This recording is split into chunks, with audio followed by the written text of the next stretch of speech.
So I'm going to talk about optimality and a little bit about intuition and creativity in respect to AI, which are sort of three topics that I've been thinking about a lot over the last year. But before I start, I just want to put up this diagram, mostly for the benefit of Jan. So at DeepMind, we think reinforcement learning is really great and general sort of way to think about intelligence.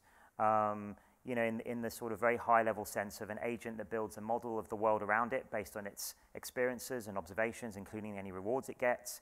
And then it uses that model to imagine the future and make plans and action sequence plans about how to get towards whatever goal it might have in mind. And I think within that, if we can solve all the problems within that, we'll have solved intelligence. And indeed, this is the way that natural intelligence works. Now, of course, there's obviously lots of issues with credit assignment and data efficiency and many, many issues that are known about reinforcement learning. But we're working on, and many other people working on, many solutions to those problems, including imitation learning, hierarchical planning, and so on, transfer learning that can get around some of these data efficiency issues.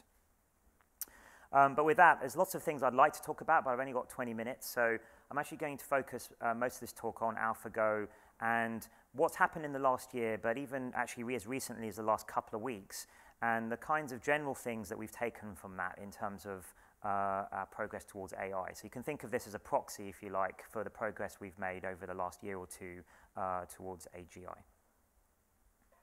So AlphaGo, hopefully most of you know now how to play Go by now with AlphaGo out there, but for those of you who don't, this is a Go board. Go is played on a 19 by 19 board. It starts off totally empty. Black and white take turns to put stones on the board.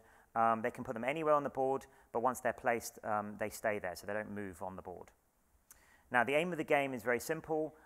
Is to surround empty spaces of territory, or also surround your opponent's stones to capture them, and the player that surrounds the most amount of territory wins the game. Now, Go itself is originated in China 3,000 years ago. It's more popular than ever now today. It's 40 million players across Asia, and there's 2,000 professionals who make their living just off of Go and have spent their entire lives studying Go. And in fact, there have been professionals in Go for many hundreds of years now. And in terms of the complexity of the game, I think it's the most elegant game that mankind has ever devised. So there are really only 2 rules. If I had an extra 5 minutes, I could teach you those rules. But those 2 rules end up creating an immense amount of complexity. And one way to think about that is there are 10 to the power 170 possible positions in Go. Possible board positions, which is more than the atoms in the observable universe. So you can't brute force sort of solve Go, which is why one of the reasons why it's been so hard for computers to play. So if we compare this to chess, obviously its closest neighbor, in Go, there's a branching factor of 200. There are 200 possible moves in an average position in Go, whereas in chess there's about 20. So it's an order of magnitude higher branching factor. But actually the more difficult problem is how to write an evaluation function that will tell the system who is winning in a particular position, whether it's black or white. And it's very difficult, and it was thought to be impossible for many years to create this kind of evaluation function. So let's take a look at why that's hard. Well, I think it actually is impossible to probably create a handcrafted set of logical rules to tell the system who's winning. And that's how chess evaluation functions generally work, for chess computers. So they distill a bunch of knowledge from human grandmasters, and they codify that up in databases of rules, and those end up giving an equation which the system can then use to determine whether a position is good or not. And the reason that's so hard in Go is multiple reasons. So one is that there's no concept of materiality in Go. So in chess, as a first approximation, you can just add up the pieces on each side of the board. Queen is 9 points, rook is 5 points, and so on. And whoever's got more points is generally winning.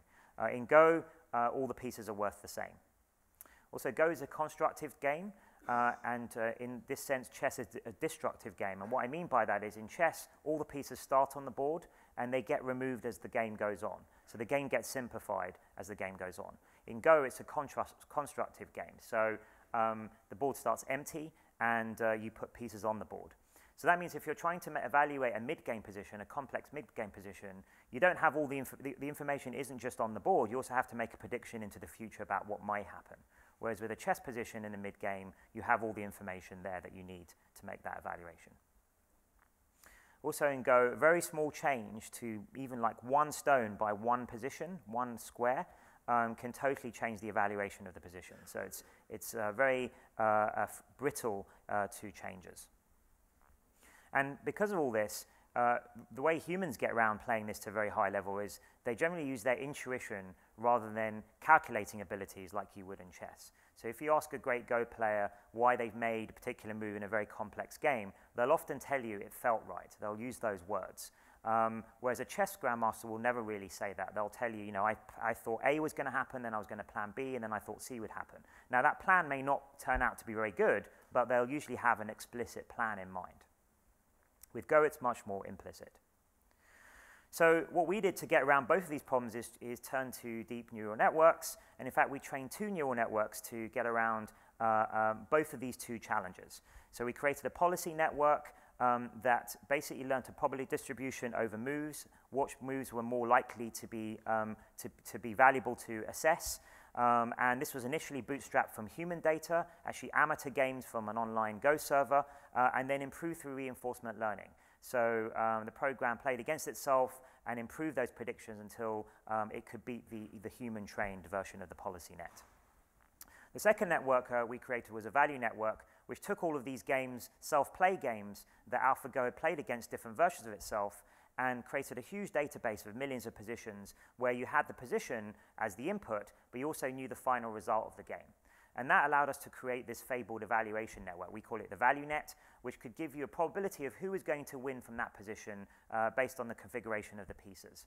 So the input would be the board, and the output would be a value between 0 and 1, a real number between 0 and 1, telling you whether white or black was winning, with 0.5 as meaning an even position. And we combined this together with Monte Carlo tree search to create AlphaGo. I haven't got time to go into the technical details of this, but if you're interested, you can check out our Nature paper on AlphaGo, which has actually came out in February of this year, actually February, March of this year. And since then, Chinese company Tencent have created an AlphaGo clone, which is now very powerful, and also a Japanese project on this has also created a program called DeepZen. So they've used these techniques to create their own Go programs. Now, as many of you know, we took this program forwards to AlphaGo for our ultimate challenge was to take on Lee Sedol, who's a sort of legend of the game, acknowledged as the greatest player of the past decade and has 18 world titles. And surprisingly, we won the match in Seoul 4-1. And it was sort of acclaimed by many of the experts in this field, both in Go and in AI computer Go, that it was about a decade before people were expecting this breakthrough to happen. Now, it was important, obviously, that we won the match, but actually what was more interesting was how AlphaGo played and the kinds of moves that it came up with. So I'm just going to quickly show you one special position from Game 2, which was probably the most famous thing that AlphaGo has done. And this was the position in Game 2, and AlphaGo here is black, and it's on move 37, so it's relatively early in the game, and Lee Sedol is playing the white stones.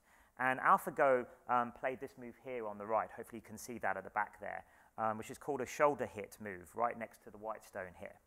And this is considered to be an incredible move and totally unthinkable for professionals to do. And I'll just try and briefly explain why this move was so astounding to the Go world. So there are 2 important lines in Go. There's the third line, which is marked here. Now, if you play a stone on the third line, what you're saying to your opponent is that you're interested in taking territory surrounding empty space to the side of the board. So obviously, if you play on the third line, you're trying to take territory. Instead of that, if you play on the fourth line, what you're saying to your opponent is, you can have some territory on the side of the board, but I want power and influence towards the center of the board, inwards looking. And the idea of playing on the fourth line is that later on in the game, you can use that power and influence to give you points somewhere else on the board much, much later in the game. Now, the perceived wisdom of 3,000 years of playing Go is that playing on the third and fourth lines is about equally balanced. So, the trade-off you get from the influence from playing on the fourth line, from giving your territory away to your opponent on the third line, is about equal. So that's why this move is so astounding, because AlphaGo here is telling Lee Sedol's, well, in fact, it's signaling that it's worth taking influence to the center of the board from the fifth line, so one line further in, giving away territory from the fourth line, so that much more territory. So that's considered to be very suboptimal in Go, and hence this move is incredibly surprising for any kind of Go professional to eat, and they wouldn't even consider moving somewhere like that. So it turned out that this move ended up being key to AlphaGo winning the game. And the reason that happened is around 50 moves later, these two stones I've marked here in the bottom left of the board, the fighting from the left-hand corner ended up spilling out into the center of the board, and ultimately these black stones connected with this move 37 stone on the right, around 50, 60 moves later. So, and that's what ultimately, that motif is what won the game. So interestingly in Go, unlike, Go is considered to be a sort of art form in Asia, more akin to poetry or something like that than it is to just a game. But the interesting thing about Go is sort of like objective art, in the sense that a move, any one of us here could come up with a random move that would be new or novel, but the question is it any good? And in Go, of course, we can put this to the test. So this move 37 has gone down in history, not because it's novel, but also because it was critical to the win here. So there's some new idea here that's worth studying. Now, obviously, Lee Sedol came back in Game 4, and he won his match in Game 4, which he said was the most valuable win of his career, with his own incredible inventive move on move 78. Now, haven't got time to go into why this move was amazing, but it was interesting that he, his creative qualities were able to come up with something like this that fooled that version of AlphaGo. So I only want to mention a little bit about intuition and creativity. This whole game is about intuition and creativity. That's the way humans play it. So, has AlphaGo sort of displayed these attributes? Well, I think to talk about that, we need to sort of give some definitions to these two terms that I've used. So, I think a lot about intuition. One way of operationally sort of defining it is that it's sort of implicit knowledge that's acquired through experience, but it's not consciously expressible or even accessible. So we can't access that knowledge consciously ourselves, and certainly not in a way that we can express to others. So you might ask, well, how do we know that knowledge exists and the quality of that knowledge? Well, obviously, we can verify this behaviorally by testing it. And in Go, that's very easy by testing what the system would do in a particular position. So what about creativity? Well, one operational definition of creativity, and I'm not saying this by any means this covers all of creativity, is the ability to synthesize knowledge you already have in such a way to produce a novel, original idea in the service of some goal. And I think at least by these two definitions of intuition and creativity, I think AlphaGo has clearly demonstrated these abilities, albeit in a constrained domain like Go. So the impact of the game was pretty huge. 280 million people watched the match across Asia, and it caused a huge sort of storm in the Go world. So actually, just over the new year, the Christmas break, we unleashed our new version of AlphaGo on the internet and on the online Go servers, the two most popular ones in Asia. And actually, AlphaGo won its matches 60-0 against all the world's top players. So actually, all the top 20 players in the world played against it in the end, including we beat the world #1, Kujay, 3-0. So it does seem like we fixed those knowledge gap issues. And what was really interesting is that these games were massively reported across Asia, and thousands of people watching the online games, even though we didn't officially announce them as AlphaGo matches until after the matches because we wanted a clean test on these. But these 60 games have now become a treasure trove for the Go playing world. And AlphaGo's come up with many innovations that now the professionals are analyzing with and combing over and thinking about incorporating into their own games. So here's two here. So here's AlphaGo's in both cases black, and here in one position against the number 20 player in the world. AlphaGo plays in the bottom right-hand corner here on what's called the 3-3 point. And this is considered, if you were a novice and you played this, your teacher would basically slap your hand, because this corner is way too small, considered to be way too small to play this early in the game. And yet AlphaGo has shown that this is a plausible strategy. Here's another example on the right-hand side, I think against the number 10 in the world, where AlphaGo has crawled at what's called crawling along the second line. Now, that's considered to be also a completely unthinkable thing to do because you're getting so little territory for your moves. You're just getting one line of territory on the side of the board. And yet, AlphaGo here shows that this can be a very extremely strong strategy in certain conditions. So, these things are completely overturning 3,000 years of received wisdoms, these sort of ancient Chinese proverbs, if you like, that have been handed down through generations. So Gu Li, so you don't have to take my word for it, this is what some of the top players in the world said about AlphaGo after they played these matches over the Christmas break. So Gu Li is a legend in China. He's won the most world titles of anyone in the world. And he said afterwards, together, humans and AI will soon uncover the deeper mysteries of Go. Ku Ji, the world number one, the current world number one, he said after the matches, humanity has played Go for thousands of years, and yet, as AI has shown us, we have not yet even scratched the surface. The union of human and computer players will usher in a new era. Together, man and AI can find out the truth of Go.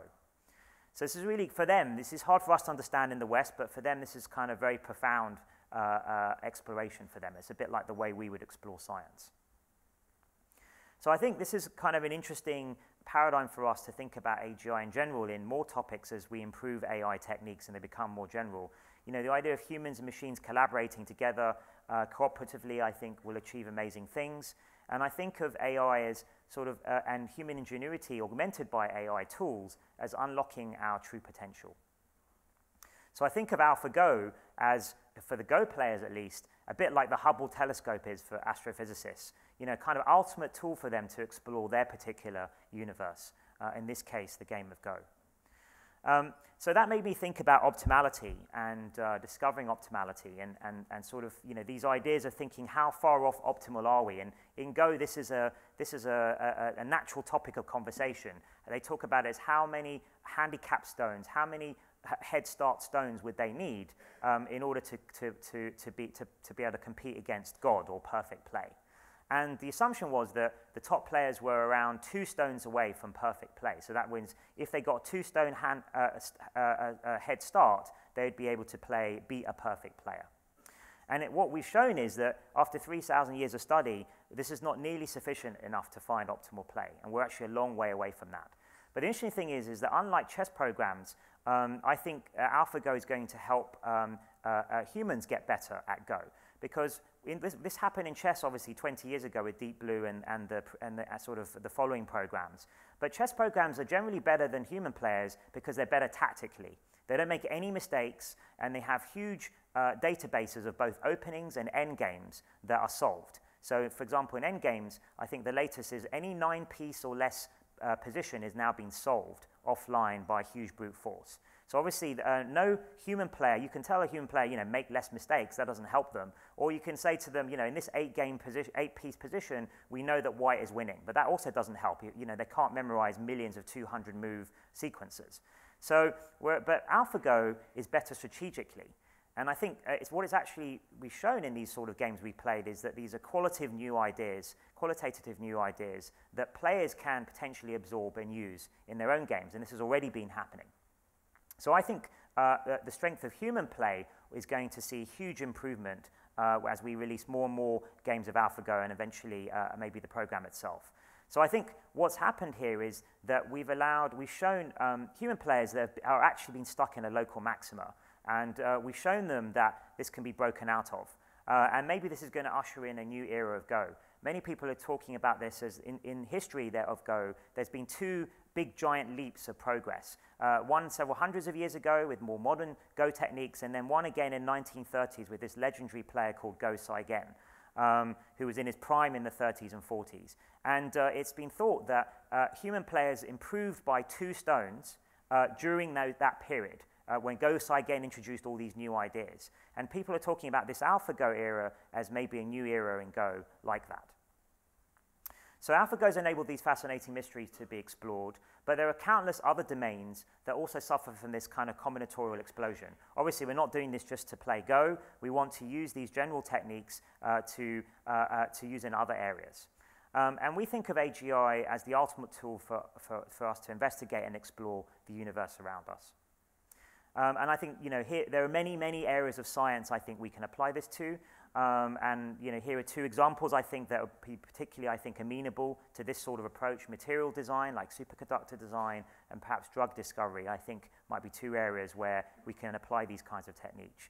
And we're already applying it in areas of healthcare. We're looking at robotics, and also just earlier this year, last year, looking at optimizing data centers too. So we used variations of the AlphaGo algorithms to optimize the Google data centers and the power they used. And we saved 15% of the power used in these data centers, and we're now rolling that out across the fleet. So what are the outstanding challenges? So we've made a lot of progress. There's been huge excitement over the last 5 years, but there's plenty of challenges yet to have been solved that we're going to need if we want to get anywhere close to AGI. So here's just a list of ones that we are working very hard on. Imagination-based planning with generative models, hierarchical planning, unsupervised learning we've heard about, memory and one-shot learning, so sort of having episodic memory, which is our subject of our recent Nature paper, learning abstract concepts, continual and transfer learning. And we think these things are all key topics, and we're working very hard on these, and hopefully we'll have some work to announce on this in the next year or so. So in terms of solutions and AI, I think everyone in this room probably agrees with these sentiments. We're confronted at the moment with huge information overload and system complexity on the sort of domains that we would like to master, whether that's climate or disease or macroeconomics. And I think these are huge challenges for humans to tackle unaided, even the world's top human experts. So I think solving AI is potentially a meta solution to many of these other problems. And that's why we work so hard on AI at DeepMind. But obviously, the caveat, and why we're all here, is that all these sort of powerful new technologies, and AI is certainly no different, must be used ethically and responsibly for the benefit of all. And that's why we've been helping with efforts like the partnership on AI, and I know there's many other people in the room who've worked hard on that, as a first sort of baby step towards coordinating ethical use of this kind of technology. And the dream, certainly for me and many at DeepMind, is to use this kind of AI that we're talking about to create AI scientists or AI-assisted science, and to make sort of AI-assisted science and medicine possible.